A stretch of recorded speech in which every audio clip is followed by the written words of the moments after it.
up, guys, and welcome to Generically Yours, the channel that runs off creativity and untold amounts of coffee. You may notice there's no art wall of wonder behind me. It's because I moved. So the first project I'm going to do after moving is one that you may possibly have seen on TikTok, Facebook, Instagram, anywhere that has video feeds. People go to thrift stores. They find a painting and they paint little ghosts on it. Because they can.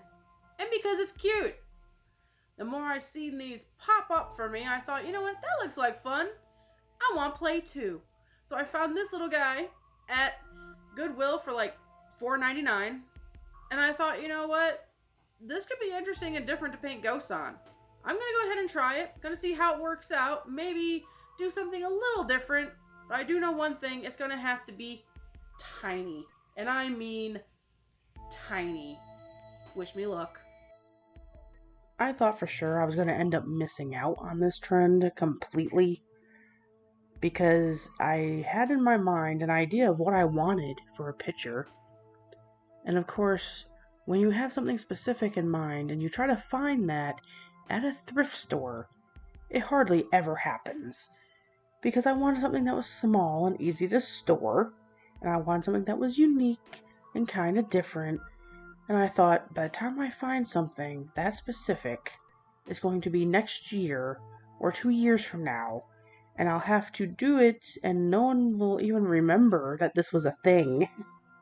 But luckily for me, I went into a thrift store and found something that caught my eye that was shiny, and I thought, oh, that's perfect. I remember those shiny drawings and those shiny paintings from when I was a kid. I always loved them. They're different. I love the size of it. I can just shove it in a drawer if I don't have any place to stick it. And then I got looking at the picture itself. And boy, oh boy, does that tiny little cottage look like it could be haunted. So I was like, yeah, this will work. So I brought it home, and then I hit artist block. I thought, I need to put ghosts on it, but where do I even begin to paint ghosts on this poor thing? But then I saw the bench in the background, and I thought, well, there's a starting point. I can have a ghost sitting on the bench, and he can be reading a book. That's too perfect. That's too cute. Okay, we'll do that.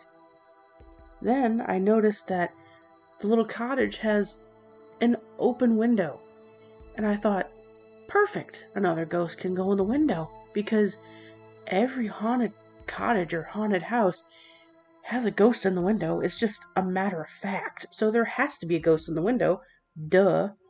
And then I thought, you know what? I need one more. At least one more ghost. You know, one a little bit closer in the foreground. And I noticed, oh wait, the pond. Perfect. I can have a ghost fishing in the pond. That would be too funny. But then as I did the ghosts, I was thinking, this whole thing looks a little bit too springy, a little bit too summery, a little bit too happy, not enough dead. And ghosts has to be dead, has to be spooky season, has to be fall. And I was trying to think, how do I do this? How do I make this look like fall easily? And I thought, well, I can try to darken the sky, do a little bit of a black wash over it, and that kind of seemed to work. It dulled it down a little bit. And I thought, oh no, the background is so green. What do I do? So I basically made another brown wash and put some orange in it to warm it up just a little bit. And I painted over all the green, all of it, with that brown wash. And it made it like the perfect old-fashioned fall type color, and I couldn't get over how perfect it was. And then when I painted over the trees and the bushes, adding a little bit more orange leaves, it turned out so good. I'm just only sad that you can't really see more of it through the frame. But I know it's there, and that's what matters, is that I know it's there, and I know it looks good.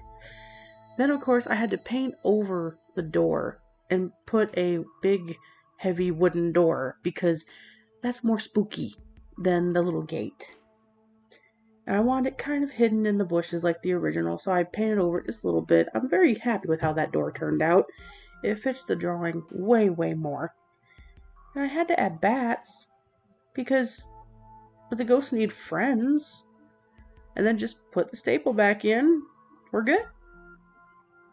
I'm glad it was just a staple.